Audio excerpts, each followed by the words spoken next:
이 이야기는 실화를 바탕으로 만들어진 이야기입니다. 참 오래된 이야기입니다.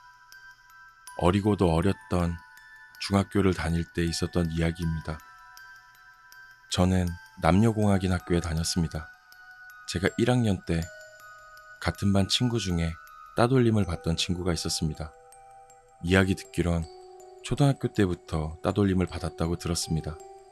그 이유인 즉슨 그 아이의 할머니가 무당이시고 그 아이 또한 귀신을 본다는 소문이 있었고 그 소문 때문에 그 친구는 따돌림을 받는다고 했습니다.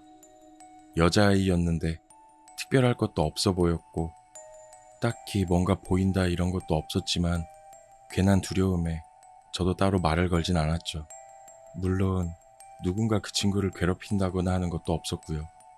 이 이야기는 그 친구의 이야기입니다. 이제부터 그 친구를 미연이라고 이야기하겠습니다.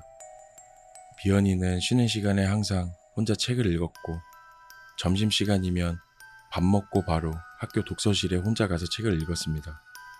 저도 책 읽는 것을 좋아해 한 번씩 마주치기도 했고 저는 인사를 건네도 봤지만 따로 돌아오는 대답은 없었습니다. 그러다 미연이가 저에게 말을 건넸던 적이 있습니다. 자기가 보려던 책을 제가 보고 있었던 거였고 언제쯤 다 읽는지 물어보는 거였습니다. 저는 내심 대화해보고 싶다는 마음도 있었기에 먼저 읽으라면서 책을 건네주었고 한 두 마디 정도 건네고 미연이는 자기 자리로 가서 그 책을 읽었습니다. 그리고 학기가 끝나가면서 미연이는 저와 어울리던 친구 한두 명과는 대화를 하기 시작했습니다.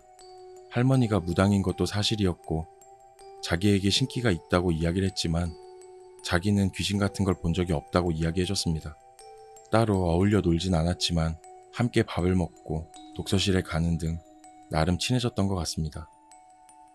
다음 방학이 오고 다음 학기가 시작되었을 때에도 저희 사이는 나쁘지 않았고 나름 잘 지내고 있었습니다. 그러던 어느 날 독서실에서 사고가 터져버렸습니다. 미연이 혼자 독서실에 가게 되었는데 정말 큰 비명소리가 들렸고 독서실에서 미연이가 소리를 꽥꽥 지르며 덜덜 떨었다고 했습니다. 아무것도 없는 구석을 바라보며 소변까지 지리면서 그렇게 울부짖었습니다. 그 뒤 사실 아무렇지 않은 척했지만 저도 친구들도 정말 무서워했습니다. 미연이와 사이가 조금 멀어지게 된 것이죠. 근데 소문은 학교에 퍼지게 되었고 학교의 일진 선배들이 미연이를 데리고 다니며 귀신 어딨냐고 하면서 괴롭히기 시작했습니다. 차라리 거기서 끝이어야 했는데 같은 학년 친구들까지도 미연이를 괴롭히기 시작했습니다. 당시 저와 친구들에게도 가까이 하지 말라는 등의 이야기를 했고요. 미연이도 눈치를 챘는지 그전에는 인사를 건네던 아이가 시간이 지나며 저에게도 인사를 하지 않고 받아주지 않았습니다. 그리곤 한동안 가지 않던 독서실에 다시 가기 시작하더라고요. 한 1, 2주 정도 지났을 때인가 수업이 시작되었을 때 미연이가 갑자기 벌떡 일어나서 앞자리에 앉아있던 저와 미연이 모두 친했던 친구 중에 한 명 머리채를 움켜쥐더니 커터칼을 휘둘렀습니다. 얼굴에 상처가 생기게 되었고 큰 상처는 아니었지만 너무 놀랐습니다. 근데 더 충격적이었던 것은 그 뒤 미연이가 커터칼을 자기 입에 넣고 그대로 씹기 시작했습니다.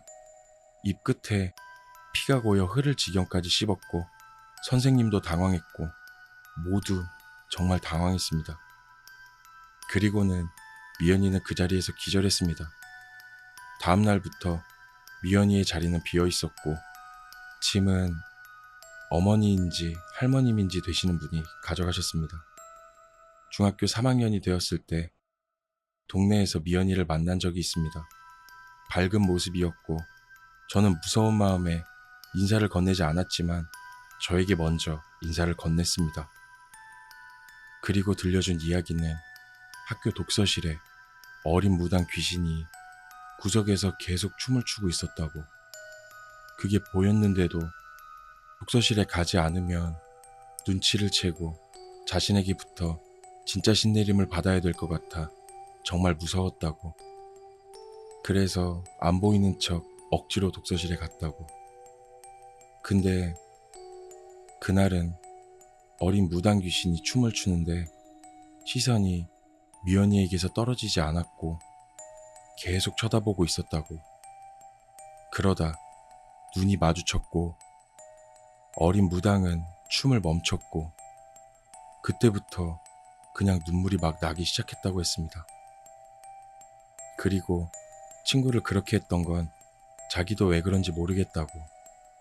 그래서 신내림 받는 거냐고 했더니 할머니가 신을 절에 모시고 자기에게 신이 내려가지 않도록 한다고 이야기를 했다고 했습니다.